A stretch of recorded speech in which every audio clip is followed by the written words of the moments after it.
अस्सलाम वालेकुम, मेरा नाम है फ़रीहा ख़ान और आप देख रहे हैं इंग्लिश विद रोशनी, आपका अपना यूट्यूब चैनल जहां मैं कोशिश करती हूं एडिटोरियल के ज़रिए इंग्लिश को आपके लिए आसान बनाऊं। तो ये जो एडिटोरियल है इसका टाइटल है रिफॉर्मिंग कफ़ाला। तो इस एडिटोरियल में वो क्या बात कर रहे हैं? वो बात कर रहा है कुछ तब्दीलियाँ जो है ना वो लाई जा रही हैं कफ़ाला सिस्टम में। अब ये क्या सिस्टम है, इसके क्या असरात होते हैं, उन सब का जिक्र आज के एडिटोरियल में किया गया है। और ये भी बताया गया है कि ये जो न्यू रिफॉर्म्स होंगे वो कितने बेहतर होंगे हमारे ये जो फॉरेन वर्कर्स हैं उनके हक़ में। तो चलें इसे स्टार्ट करते हैं। काउंटलेस पाकिस्तानीज़, कह रहा काउंटलेस, इतनी तादाद है जिसको काउंट नहीं किया जा सकता। अच्छा, कौन से पाकिस्तानीज़? हु हैव वर्कड, जो कि वर्क कर चुके हैं। कहाँ किया उन्होंने काम? इन सऊदी अरेबिया में, एंड अदर गल्फ स्टेट्स, और जितनी भी दूसरी गल्फ स्टेट्स हैं वहाँ पे। आर फैमिलियर विद, ये जो काउंटलेस पाकिस्तानीज़ हैं ना ये फैमिलियर विद हैं, ये वाकिफ़ हैं किस चीज़ से? कफ़ाला सिस्टम से। तो वो ये बात कर रहा है कि बहुत सारे जो पाकिस्तानीज़ हैं, और ये कौन से पाकिस्तानीज़ हैं? कह रहा है जो काम कर चुके हैं सऊदी अरेबिया में और दूसरी गल्फ स्टेट्स में, वो वाकिफ़ हैं कफ़ाला सिस्टम से। अच्छा, अब ये सब्जेक्ट है, इसकी वर्ब पड़ी हुई है यहाँ पे, पाकिस्तानीज़ की बात की है तो इसलिए यहाँ पे आ रहा है। उसके बाद ये कौन से पाकिस्तानीज़ हैं इनको बताने के लिए इसने पूरी की पूरी एक एडजेक्टिव क्लॉज रखी है जो कि हमें बताती है कि ये कौन से पाकिस्तानीज़ हैं। क्लॉज क्या होता है? क्लॉज होता है जिसमें सब्जेक्ट भी होता है जैसे ये है और एक उसका वर्ब भी होता है, तो ये क्लॉज है। अच्छा, ये कौन सा कफ़ाला सिस्टम है ये आगे तफसील से बताएगा। दिस सिस्टम ऑफ स्पॉन्सरशिप, कहता है ये जो सिस्टम है ना, ये दिस किसके लिए आया है? किस सिस्टम की बात कर रहा है? ये इसके लिए आया है। ये जो कफ़ाला सिस्टम की बात कर रहा है ना, ये स्पॉन्सरशिप का सिस्टम सवियरली, बहुत बुरी तरह से रिस्ट्रिक्ट करता है, रोकता है किस चीज़ को? फ्रीडम्स को, आज़ादी को। अच्छा, किसकी आज़ादी? Foreigner workers have in the kingdom, जो कि फॉरेनर वर्कर्स जो है ना रखते हैं इन द किंगडम में। बेसिकली कहता ख़ास तौर पर विद द कफ़ील और स्पॉन्सर, कहता है कफ़ील और स्पॉन्सर के साथ। कौन से कफ़ील और कौन से स्पॉन्सर? हैविंग, जो कि रखते हैं किस चीज़ को? द फाइनल से इन, अपनी बात को जिसको हतमी रखते हैं, मतलब उन्हीं की बात चलती है। व्हेन एंड इफ़, जब कभी भी, द वर्कर कैन लीव, कि जब कभी भी जो वर्कर है वो लीव कर सकता है या ट्रैवल कर सकता है आउटसाइड द कंट्री, कंट्री से बाहर, और या चेंज जॉब्स, अपनी जॉब्स को तब्दील कर सकता है। तो वो क्या बात कर रहा है? वो ये कह रहा है कि ये जो सिस्टम है ना, कफ़ाला सिस्टम है, स्पॉन्सरशिप का ये जो सिस्टम है, ये फ्रीडम को रिस्ट्रिक्ट कर देता है, फ्रीडम को रोक देता है। और फ्रीडम किसकी होती है? किन की फ्रीडम की बात कर रहा है? ये फॉरेनर वर्कर्स की बात कर रहा है। इनके पास जो फ्रीडम होती है किंगडम में, ठीक है। और ये जो कफ़ील होते हैं और स्पॉन्सर होते हैं, ये रखते हैं असल पावर अपने हाथ में। किस चीज़ के बारे में? कि जो वर्कर है वो कब लीव कर सकता है, ट्रैवल कर सकता है मुल्क से बाहर, और अपनी जॉब्स को चेंज कर सकता है। तो अब ये सब्जेक्ट है, इसकी वर्ब यहाँ पे पड़ी हुई है, फिर ये सब्जेक्ट है, इसकी वर्ब यहाँ पे पड़ी हुई है। सवियरली का मतलब होता है सीरियसली, ग्रेवली, क्रिटिकली।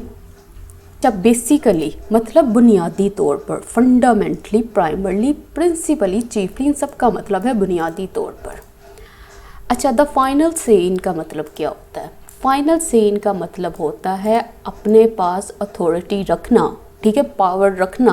किस चीज़ के लिए? डिसाइड करने के लिए, फैसला करने के लिए किस तरह से कोई चीज़ जो है वो होगी या की जाएगी। तो ये पावर किन के हाथ में होती है? इनके हाथ में होती है। अच्छा, अब ये हैविंग जो है ना, ये प्रेजेंट पार्टिसिपल है, ये बता रहा है ये कौन से कफ़ील है और ये कौन से स्पॉन्सर हैं। फिर सब्जेक्ट, फिर वर्ब। ये और जो है ये ऑप्शन के लिए आया है। अच्छा, अब देखो वो कह रहा है due to its very nature, इसकी इस नेचर की वजह से। अच्छा, अब मुझे बताओ ये किसकी नेचर, कौन सी वाली नेचर की बात कर रहा है? ये वो वाली नेचर की बात कर रहा है। अभी उसने ये वाली जो बताई है कि इनकी जो है, इनके पास असल पावर होती है और इस सिस्टम की इस नेचर की वजह से it is open to abuse. ये ओपन है, ये खुला है, मतलब इसको खुली छूट है। अब्यूज़ मतलब गलत इस्तेमाल करने की। अच्छा, अब ये कोमा, अब ये कुछ इन्फॉर्मेशन बताएगा। कह रहा है विद स्पॉन्सर्स, स्पॉन्सर्स के साथ, एम्प्लॉयर्स, जो एम्प्लॉयर्स होते हैं, अच्छा कौन से होते हैं, कीपिंग रखते हैं वर्कर्स ट्रैवल डॉक्यूमेंट्स, वर्कर्स के जो ट्रैवल डॉक्यूमेंट्स हैं उनको, एंड एवरीवन, कहता हर कोई। अच्छा, हर कोई कौन कौन? अब यहाँ पे ये देखो, ये फिर डैश आ गई। अब ये एडिशनल इन्फॉर्मेशन हमें प्रोवाइड करेगा कि ये एवरीवन कौन है, उसकी तफसील बताएगा। कह रहा है फ्रॉम एग्जेक्टिव्स, एग्जेक्टिव से लेकर ब्लू कॉलर वर्कर्स तक, इन वन फॉर्म, एक फॉर्म में, और द अदर, दूसरी फॉर्म में, मतलब इस फॉर्म में या इस फॉर्म में। बी होल्डन, वो क्या होते हैं, वो फर्मा बरदार होते हैं, जिसको कहते नहीं है, ओब्लिगेटेड होते हैं, मतहत होते हैं टू द कफील, कफील के। अच्छा, अब वो कह रहे इसकी जो एग्जैक्ट नेचर है ना, इसकी वजह से ये ओपन होता है अब्यूज़ के लिए, मतलब गलत इस्तेमाल के लिए। कैसे? कहता है ये जो स्पॉन्सर्स और एम्प्लॉयर्स होते हैं ना, ये वर्कर्स जो होते हैं उनके ट्रैवल डॉक्यूमेंट्स को अपने पास रखते हैं, एंड एवरीवन, और हर कोई। कहता कहाँ से हर कोई? कहता एग्जेक्टिव लेवल का हो जाए या ब्लू कॉलर वर्कर हो जाए। कहता इस फॉर्म में या इस फॉर्म में, वो सारे के सारे किसके अंडर होते हैं? वो कफील के अंडर होते हैं। अब देखो इसके अंदर, देखो यहाँ पे इट्स आया है और यहाँ पे नेचर की बात की गई है। देखो, अगर उसने नेचर की बात की गई है तो उसने यकीनन पीछे कुछ डिस्कस किया होगा, किसी सिस्टम के बारे में बताया होगा, इसकी कोई खुसूसियत बताई होगी। अब ये कौन सी नेचर है? वो ये वाली नेचर है कि ये सारे इनके अंडर होते हैं। अब ये इट्स किसके लिए आया है? ये सिस्टम की बात कर रहा है, ये सिस्टम की इस नेचर की वजह से उसकी बात कर रहे हैं। वेरी क्या होता है? देखो, वेरी को जो एडजेक्टिव के तौर पर इस्तेमाल किया जाता है ना, इसका मतलब होता है एग्जैक्ट, कि बिल्कुल इसी वजह से, प्रिसाइज, पर्टिकुलर, स्पेसिफिक। अब ये देखो, अब मैं कहीं शॉप पे गई हूँ, मुझे ना अपनी फ्रेंड के साथ गई हूँ, तो मुझे वहाँ पे ना फ़ोन नज़र आया, तो मैंने उससे कहा, और वो मैं फ़ोन नहीं ख़रीद पाई, तो मैंने अपनी फ्रेंड से बोला कि ये वही फ़ोन है जिसको मैं ख़रीदना चाहती थी, ये बिल्कुल ये वही फ़ोन है। ठीक है, अब ये जो वही फ़ोन है ना, उसके लिए वेरी लगा हुआ है। This is the very phone, ये वही फ़ोन है that I wanted to buy, जो मैं बाय करना चाहती थी। अब देखो, अब मैं कहीं जा रही हूँ, ठीक है, मुझे कोई लड़का नज़र आया, तो मैंने उसको बताया अपनी दोस्त को कि ये वही लड़का है जिसने मेरा पर्स चोरी किया था। तो मैं किस तरह से बताऊंगी? मैं कहूँगी this is the very boy, ये वही एग्जैक्ट लड़का है, ये वही पर्सन है हु स्टोल्ड माय पर्स, जिसने मेरे पर्स को चोरी किया था। तो अब वो कह रहा है कि इसी एग्जैक्ट नेचर की वजह से, इसकी ये जो फितरत है, इसकी वजह से ये सब हुआ है। अच्छा, ये सब्जेक्ट, ये वर्ड। अच्छा, अब इसने यूज़ किया यहाँ पे एग्जेक्टिव्स, और उसके बाद उसने यूज़ किया ब्लू कॉलर वर्कर्स। देखो, एक होता है वाइट कॉलर वर्कर, एक होता है blue collar workers. Blue collar workers जो होते हैं मैनुअल लेबर्स होते हैं, जो हाथ से काम करते हैं। ठीक है, ये सारे लेबर्स आपको नज़र आएंगे। वाइट कॉलर वर्कर्स वो होते हैं जो सूट एंड टाई वर्कर्स होते हैं, मतलब जो ऑफिस में काम करते हैं, ये मैनुअली काम नहीं करते, ये ज़्यादा अपने माइंड से वर्क करते हैं। ये वाले जो लोग होते हैं, जैसे डॉक्टर्स हो गए, इंजीनियर्स हो गए, ये सारे वाइट कॉलर वर्कर्स होते हैं। जो दूसरे वर्कर्स होते हैं वो ब्लू कॉलर वर्कर्स कहलाते हैं। अब यहाँ पे उसने वाइट कॉलर्स की जगह उसने कहा एग्जेक्टिव लेवल से लेकर ब्लू कॉलर वर्कर्स तक का, मतलब वाइट कॉलर वर्कर भी आते हैं और ब्लू कॉलर वर्कर्स भी इसमें आते हैं। अच्छा, बी होल्डन, देखो बी होल्डन, अगर आप इसको ब्रेक करो ना तो ये क्या बनता है? बी प्लस होल्डन। ठीक है, अब बी का मतलब क्या है? बी का मतलब है होना, होल्डन का मतलब है आपको किसी ने होल्ड किया हुआ है, आप किसी के अंडर हो, मतलब आप इंडेप्टेड हो, आप ओब्लिगेटेड हो, आप ओब्लाइज्ड हो। हाउएवर, ताहम, एज अनाउंस्ड रिसेंटली, कहता जैसा कि अनाउंस किया गया है हाल ही में। किसके ज़रिए अनाउंस हुआ है? By Saudi official, Saudi officials के ज़रिए। The kingdom is set to, kingdom जो है तैयार है किस चीज़ के लिए? रीवैम्प करने के लिए। किसको? सिस्टम को। क्यों? किस लिए वो रीवैम्प करना चाहता है अपने सिस्टम को, ताकि वो मेक कर सके इट मोर ट्रांसपेरेंट, इसको ज़्यादा ट्रांसपेरेंट बना सके, मतलब बिल्कुल ऑनेस्ट बना सके, एंड वर्कर फ्रेंडली बना सके, एक अच्छा इन्वायरमेंट ला सके वर्कर्स के लिए। तो वो कह रहा है कि अब जैसा कि अनाउंस किया गया है किसके ज़रिए, सऊदी ऑफिशल्स के ज़रिए, जो किंगडम है वो बिल्कुल तैयार है कि वो बेहतरी लाना चाहता है अपने सिस्टम में, किस लिए, ताकि वो बना सके इसको बिल्कुल ट्रांसपेरेंट बना सके, बिल्कुल ओपन बना सके और वर्कर फ्रेंडली एनवायरनमेंट बना सके। अच्छा, अब ये सब्जेक्ट ये हुआ। रीवैम्प का मतलब क्या होता है? देखो, री का मतलब है फिर से, ठीक है, फिर से। अब इसका मतलब है फिर से कोई चीज़ होने वाली है, फिर से बिल्ड करना, फिर से मॉडल करना, फिर से वर्क करना, रिस्ट्रक्चर करना किसी चीज़ को। ट्रांसपेरेंट, देखो अगर कोई चीज़ ट्रांसपेरेंट होती है ना, वो बिल्कुल साफ साफ होती है, बिल्कुल ऑनेस्ट होती है, ओपन होती है, स्ट्रेट फॉरवर्ड होती है, आपको नज़र आता है सब कुछ। तो ये इस तरह का सिस्टम लाना चाहते हैं। अच्छा, हाउएवर, देखो ये हाउएवर जो इस्तेमाल हुआ है ना, ये कंट्रास्ट को बताएगा और चेंज इन आइडिया, ठीक है। जो आइडिया पहले चल रहा था, अब जो बात करेगा ना वो उससे चेंज होगी, ठीक है, वो तब्दीली लेके आएगी। अब यहाँ पे वो जो बात कर रहा था वो बता रहा था कि ये वाले जो सिस्टम है ये ऐसे हैं, ये वैसे हैं, ठीक है। अब हाउएवर लगा कर उसने अपनी जो स्टेटमेंट है वो बिल्कुल चेंज कर दी, मतलब नेगेटिव से पॉजिटिव में चला गया। अकॉर्डिंग टू सऊदी ऑफिशल्स, कह रहा सऊदी ऑफिशल्स के मुताबिक द चेंजेस, ये जो सडन, ये ख़ास चेंजेस हैं ना उनकी बात कर रहा है। ट्यू डू, किसकी वजह से? टेक अफेक्ट, जो कि टेक अफेक्ट हो रही हैं, जो कि स्टार्ट हो रही हैं फ्रॉम नेक्स्ट ईयर, अगले साल से विल अलाउ कर देंगी फॉरेनर वर्कर्स को टू चेंज जॉब्स, कि वो क्या करें, अपनी जॉब्स को चेंज कर सकते हैं, ट्रैवल कर सकते हैं फ्रॉम सऊदी अरेबिया से विदाउट देयर एम्प्लॉयर्स परमिशन, अपने एम्प्लॉयर्स की परमिशन के बगैर। तो अब वो कह रहा है कि सऊदी ऑफिशल्स के मुताबिक क्या हुआ है, ये जो तब्दीलियां हैं, ये जो ख़ास तब्दीलियां हैं ना, ये जो बताई हैं, जो वो बनाना चाहते हैं अपने सिस्टम को ट्रांसपेरेंट और वर्कर फ्रेंडली, तो वो कह रहे हैं ये जो ख़ास तब्दीलियां हैं ना, जो कि स्टार्ट होंगी अगले साल से, वो अलाउ करेंगी, वो इजाज़त देंगी फ़ॉरेन वर्कर्स को कि वो अपनी जॉब्स को चेंज कर सकते हैं और ट्रैवल कर सकते हैं सऊदी अरेबिया से बग़ैर अपने एम्प्लॉयर की परमिशन से, उसकी इजाज़त से। नो डाउट, कहता कोई शक नहीं, मैनी फॉरेन वर्कर्स, कह रहा बहुत सारे जो फॉरेन वर्कर्स हैं इन सऊदी अरेबिया में, एंड दोज, और वो लोग, अच्छा कौन से दोज, होपिंग, जो कि उम्मीद कर रहे हैं किस चीज़ की, टू टैप, वो फ़ायदा उठाना चाहते हैं the kingdoms labour market, kingdom की लेबर मार्केट का, विल वेलकम, वो तो वेलकम करेंगे दीज प्रपोजल्स को, इन तजावीज़ को जो कि पेश की गई हैं।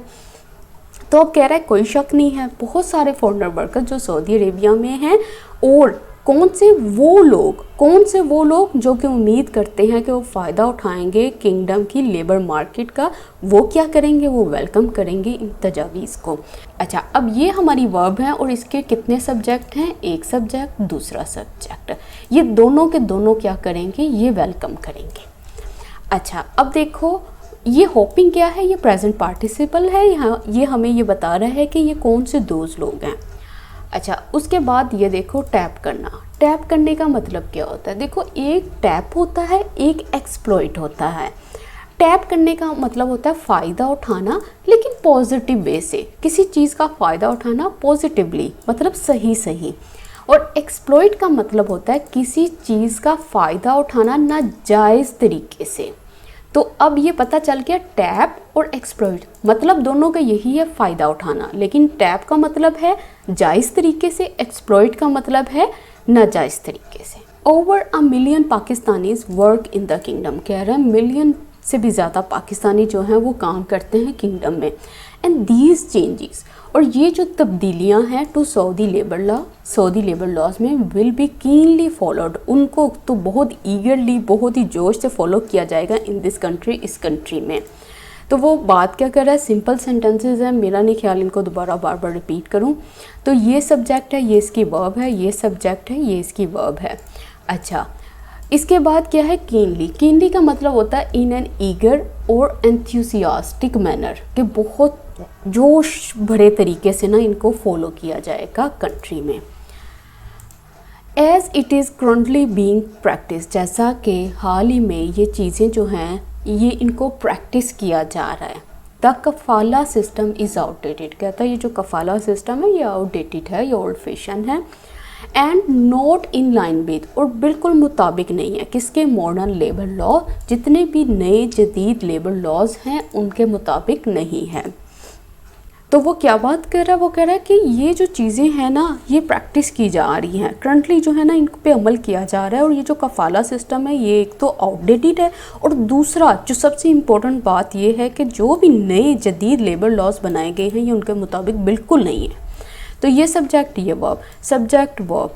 अच्छा, आउटडेटेड का मतलब क्या होता है, नो लॉन्गर यूज़फुल। अब ये यूज़फुल नहीं है, ये बिल्कुल ओल्ड फैशन हो चुका है। Not in line with, not in line with का मतलब होता है किसी चीज़ के मुताबिक ना होना, इसके साथ विद आएगा, ये चीज़ को भी आपने याद रखना है। और ये किस चीज़ के मुताबिक नहीं है, विद लगा के बताओ कि इन चीज़ों के मुताबिक नहीं है। अच्छा, अब ये देखो इज़ बीइंग प्रैक्टिस्ड, देखो ये जो है ना इज़ एम आर, उसके बाद बीइंग, उसके बाद V3, मतलब ये प्रेजेंट कंटिन्यूस का पैसिव वॉइस है, उसका पैसिव स्ट्रक्चर बना हुआ है। अब ये देखो the girl is being scolded bye her mother, वो जो लड़की है ना, ख़ास लड़की की बात करें, ठीक है, कोई एक लड़की है उसको स्कोल्ड किया जा रहा है, उसको डांटा जा रहा है उसकी माँ के ज़रिए। तो ठीक हो गया, ये प्रेजेंट कंटिन्यूस का पैसिव स्ट्रक्चर है। इन वर्स्ट केस सिनेरियो, कह रहा है ऐसे सिनेरियो में, ऐसे सिचुएशन में जो कि बहुत ही वर्स्ट केस है, बहुत ही ख़राब है, द कफील कैन एक्ट, जो कफील होगा ना वो एक्ट कर सकता है, लाइक किसकी तरह से, अ स्लेव ड्राइवर, एक स्लेव ड्राइवर की तरह। And there are few forms for foreign workers, और कहता वहाँ पे ना सिर्फ फ्यू फॉर्म्स हैं, थोड़ी सी जगह हैं फॉरेन वर्कर्स के लिए, जहाँ पे क्या कर सकेंगे, टू कंप्लेन कर सकेंगे इन द किंगडम में। अब वो कह रहा है कि ये जो वर्स्ट केस सिनेरियो है ना, जिसमें कफील जो होता है वो एक्ट करता है, अमल करता है स्लेव ड्राइवर के तौर पर, कहता बहुत थोड़े फॉर्म्स हैं किंगडम के अंदर जहाँ पे ये जो फॉरेन वर्कर्स हैं वो जाकर कंप्लेन कर सकते हैं इनके ख़िलाफ़। अच्छा, सिनेरियोस का मतलब क्या होता है, सिचुएशन, सूरत हाल। अच्छा, ये क्या है, ये हाइफनेटेड एडजेक्टिव है। अच्छा, ये सब्जेक्ट, फिर उसकी वर्ब, स्लेव ड्राइवर। देखो ड्राइव का मतलब होता है चलाना, ड्राइवर चलाने वाला, तो ऐसा ड्राइवर जो कि स्लेव को चलाता है। A person who makes other people work very hard, ये वो आदमी होता है जो बड़ा सख्ती से काम लेता है। अच्छा, मैं अभी आपको एक स्लेव ड्राइवर भी दिखाती हूँ। अच्छा, ये होता है स्लेव ड्राइवर, ये इसने हाथ में जो है ना वो एक पकड़ा हुआ है, और वो साथ जो है ना वो जो स्लेव है, जो गुलाम है, उससे इस टाइम वो सख्ती से काम करवा रहा है। ये नॉर्मल वर्क नहीं है, ये सख्ती से काम करवा रहा है, ये स्लेव ड्राइवर है। यूजुअली आमतौर पर the odds are stacked against foreigners, कहता यूजुअली तौर पर, आमतौर पर ये जो फॉरनर्स होते हैं ना, ये फॉरनर वर्कर्स हैं, जब ये कंप्लेन करने जाते हैं तो ये इन चीज़ों में कामयाब नहीं होते। कहता विद सऊदी अथॉरिटीज़ के साथ, रेयरली, कहता बहुत ही कम, गिविंग देती हुई वर्कर्स को from outside the kingdom a sympathetic year, मतलब वो क्या बात कर रहा है, कहता कि ये जो फॉरनर वर्कर्स हैं, जब ये इनको स्लेव ड्राइवर्स जो होते हैं ना इनसे सख्ती से काम करवाते हैं, तो ये फॉरनर वर्कर्स जो होते हैं जब ये कंप्लेन करने जाते हैं ना, तो इनका जो रिज़ल्ट होता है वो इनके हक़ में नहीं होता, क्योंकि ये जो सऊदी अथॉरिटीज़ होती हैं ना, जो भी वो वहाँ पे पावर्स होती हैं, अथॉरिटीज़ होती हैं, वो क्या करती हैं, वो उनकी बात नहीं सुनती, उनके लिए कोई भी अपने पास सिंपैथेटिक ईयर नहीं रखती, मतलब उनकी जो भी कंप्लेन होती है उस पर तवज्जो नहीं दी जाती। अच्छा, अब ये देखो ओड्स आर स्टेक्ड, इसका मतलब क्या होता है, इसका मतलब होता है they are unlikely to succeed in, कि बहुत ही मुश्किल है कि वो सक्सीड इन हो, कामयाब हो, what they want to do, वो करना चाहते हैं, बिकॉज क्यों, कंडीशंस आर नॉट फेवरेबल, जो कंडीशंस हैं, जो सूरत हाल हैं, वो उनके लिए फेवरेबल नहीं होती, इनके लिए, फॉरनर्स के लिए। अच्छा, रेयरली का मतलब होता है नॉट ऑफन, सेल्डम। अच्छा, सिंपैथेटिक ईयर का मतलब क्या होता है, इसका मतलब है, देखो ईयर्स तो सबके पास होते हैं, ठीक है, कान तो सबके पास हैं, लेकिन यहाँ पे सिंपैथेटिक ईयर की बात की गई है, ये वो ईयर है, वो ख़ास ईयर की बात की है जो लोगों के प्रॉब्लम्स को, मसाइल को खुशी खुशी सुनता है, तो वो जो ईयर होता है वो सिंपैथेटिक ईयर है, तो वो इस तरह से ये बना हुआ है। होपफुली कहता उम्मीद है द प्रपोज्ड रिफॉर्म्स, वो रिफॉर्म्स, वो तब्दीलियाँ जो कि प्रपोज्ड की गई हैं, लाई गई हैं, विल चेंज दिस, वो चेंज कर देंगी इस चीज़ को। ये दिस किसके लिए आया, ये किस चीज़ की बात कर रहा है, वो इस चीज़ की बात कर रहा है, ये वाली ये सारी ये जो बात हुई है ना पीछे, वो कह रहा है कि ये जो रिफॉर्म्स हैं वो इन चीज़ों को चेंज कर देंगे। The Saudis have initiated these changes, जो कह रहा है कि सऊदीज़ ने, ये सऊदीज़ जो लोग हैं वो इनिशिएट कर चुके हैं इन तब्दीलियों को, वो शुरुआत कर चुके हैं इन चेंजेस को। अच्छा क्यों? टू इम्प्रूव करने के लिए सऊदी अरेबियाज़ लेबर मार्केट अट्रैक्टिवनेस। अब ये अपनी लेबर मार्केट को ना अट्रैक्टिव बनाना चाहते हैं, अब ये बेहतर करना चाहते हैं। एज जैसा कि one official in the kingdom put it, कहता है जैसा कि जो एक ऑफिशियल है ना किंगडम में, वो एक्सप्रेस करता है इस चीज़ को, वो इस चीज़ को बताता है कि हम जो है ना, हम ये जो चेंजेस ला रहे हैं, हम क्यों ला रहे हैं कि हम इम्प्रूव करना चाहते हैं सऊदी अरेबिया की लेबर मार्केट की अट्रैक्टिवनेस को, ताकि ज़्यादा से ज़्यादा लोग यहाँ पे आएँ। तो ये सब्जेक्ट है, ये वर्ब है। अच्छा ये सब्जेक्ट है, ये वर्ब है। पुट इट का मतलब क्या होता है? To express something in words. अब ये जो ऑफिशियल्स था ना, इसने किस चीज़ को पुट किया था, किस चीज़ को एक्सप्रेस किया था अल्फाज में? इस चीज़ को, ये सारी की सारी चीज़ को। दोज हु रूल रियाद, कहता वो लोग जो कि रूल करते हैं रियाद को, आर लुकिंग टू, वो तलाश करें डाइवर्सिफाई करने के लिए, बेहतर करने के लिए किंगडम्स इकोनॉमी को, अवे फ्रॉम, किससे अवे फ्रॉम? पेट्रोकेमिकल्स, पेट्रोकेमिकल्स से अलावा इस चीज़ को वो एक्सपेंड करना चाहते हैं अपनी इकोनॉमी को। एंड फॉर दिस, इस चीज़ के लिए दे नीड, उनको ज़रूरत है बोथ, दोनों की। किन दोनों की? क्वालिफाइड सऊदी वर्क फोर्स, एक क्वालिफाइड सऊदी वर्क फोर्स की, एज वेल एज साथ ही साथ फॉरेन लेबर की, दोनों की। उनको वाइट कॉलर वर्कर्स भी चाहिए, उनको ब्लू कॉलर वर्कर्स भी चाहिए। तो सिंपल सेंटेंस है, उसने कहा वो लोग जो रियाद में इस टाइम रूल कर रहे हैं वो चाहते हैं कि वो जो इकोनॉमी है उसको एक्सपेंड करें पेट्रोकेमिकल्स के अलावा से, और कहता है इस चीज़ के लिए इनको ज़रूरत है क्वालिफाइड सऊदी वर्कर्स की और साथ ही साथ फॉरेन लेबर की। अच्छा ये सब्जेक्ट है, ये इसकी वर्ब है, सब्जेक्ट है, ये वर्ब है। डाइवर्सिफाई का मतलब होता है एक्सपेंड करना, मॉडिफाई करना, ट्रांसफॉर्म करना, जैसे ये कर रहे हैं। अच्छा ये पेट्रोकेमिकल्स हैं, ये मैंने लिख दिया यहाँ पे, इसको देख लीजिएगा।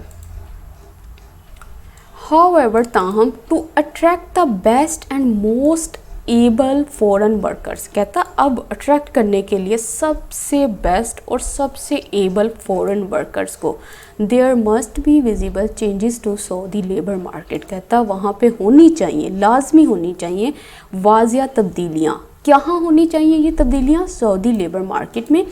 एंड रिफॉर्मिंग कफ़ाला, और कफ़ाला को रिफॉर्म करना is the ideal place to start, ये सबसे आइडियल प्लेस है, सबसे परफेक्ट जगह है स्टार्ट करने के लिए, शुरुआत करने की। अच्छा अब वो कह रहा है कि ये अट्रैक्ट करने के लिए ना कि ज़्यादा बेस्ट से बेस्ट इनको ना फॉरेन वर्कर्स मिले, तो इस चीज़ के लिए वहाँ पे विजिबल चेंजेस होनी चाहिए। कहाँ पे होनी चाहिए? सऊदी लेबर मार्केट में। और कहता ऊपर से ये जो रिफॉर्म करना कफ़ाला को, यहाँ से स्टार्ट करना ना, ये सबसे बेहतरीन प्लेस है, ये सबसे अच्छी जगह है। तो ये सब्जेक्ट है, ये इसका वर्ब है, subject verb. Human rights organisation have said, कहता जो ह्यूमन राइट्स ऑर्गेनाइजेशन है वो कह चुकी हैं, क्या कह चुकी हैं? The propose changes are welcome, कहता कि आपने ये जो भी तब्दीलियों के बारे में बात की है ना, ये वेलकम है, ये बहुत ही अच्छी चीज़ है, बट नॉट इनफ, लेकिन ये काफ़ी नहीं है। एंड दैट, ये कि Riyadh must do away with the sponsorship system totally, जो रियाद है उसको स्टॉप कर देना चाहिए स्पॉन्सरशिप सिस्टम को मुकम्मल तौर पर। तो ये सब्जेक्ट है, ये वर्ब, सब्जेक्ट वर्ब, फिर सब्जेक्ट फिर वर्ब। अच्छा डू अवे विद का मतलब क्या होता है? इसका मतलब होता है put an end to something, किसी चीज़ को एंड कर देना, स्टॉप कर देना। अब ये स्टॉप किस चीज़ को करना है? स्पॉन्सरशिप सिस्टम को टोटली, मुकम्मल तौर पर। This may be too much to ask, कहता हो सकता है ये बहुत ज़्यादा हो आस्क करने के लिए, बट लेकिन आइडियली सऊदी प्लानर्स, कहता आइडियली तौर पर ये जो सऊदी प्लानर्स हैं मस्ट एम टू, उनको लाजमी एम टू करना चाहिए क्रिएट करने के लिए लेबर मार्केट को। अच्छा ये कौन सी मार्केट है? That confirms with international regimes, जो कि बिल्कुल मुताबिक हो इंटरनेशनल रेजीम्स के। वेयर, जहाँ पे, ये कौन सी रेजीम्स हैं? कहता जहाँ पे वर्कर्स फॉरेन और लोकल जो हैं हैव रखते हैं ऑल द राइट्स, तमाम rights. The ILO and international conventions guarantee, जो कि ये जो ऑर्गेनाइजेशन है जिन राइट्स को गारंटी करती हैं, जिन राइट्स के बारे में बोलती हैं, वो सारे के सारे राइट्स जो हैं वो इन लोगों को दिए जाते हैं। तो ये सब्जेक्ट, ये वर्ब है, फिर सब्जेक्ट, फिर वर्ब। अच्छा, अब ये देखो यहाँ पे मस्ट का इस्तेमाल हुआ है। मस्ट जो होता है ना, ये स्ट्रॉन्ग ऑब्लिगेशन को जाहिर करता है। जितने भी मॉडल वर्ब्स होते हैं उनके बाद इन्फिनेटिव जो आता है वो टू के बगैर आता है। कभी भी मॉडल वर्ब्स के बाद आप टू नहीं लगा सकते, ठीक है, इसलिए यहाँ पे मस्ट के बाद एम आया है। ILO का मतलब क्या है? International labour organisation. कन्वेंशंस क्या होती है? देखो, कन्वेंशन की बात की जाए ना तो इसका मतलब होता है rule, agreement, accord, protocol, treaty, code. जो आपने असूल बनाए हुए हैं, जो आपने रूल्स बनाए हुए हैं, ये उनकी बात कर रहा है। ये वो रूल्स हैं जो ये जो ऑर्गेनाइजेशन है इनको गारंटी करती हैं कि ये लाजमी इनको दिए जाएंगे। अच्छा, आज का एडिटोरियल कंप्लीट हो गया है, तो कमेंट सेक्शन में अपना फीडबैक देना मत भूलिएगा। मैं सबके फीडबैक ज़रूर चेक करती हूँ और कोशिश करती हूँ कि सबको रिप्लाई दूँ।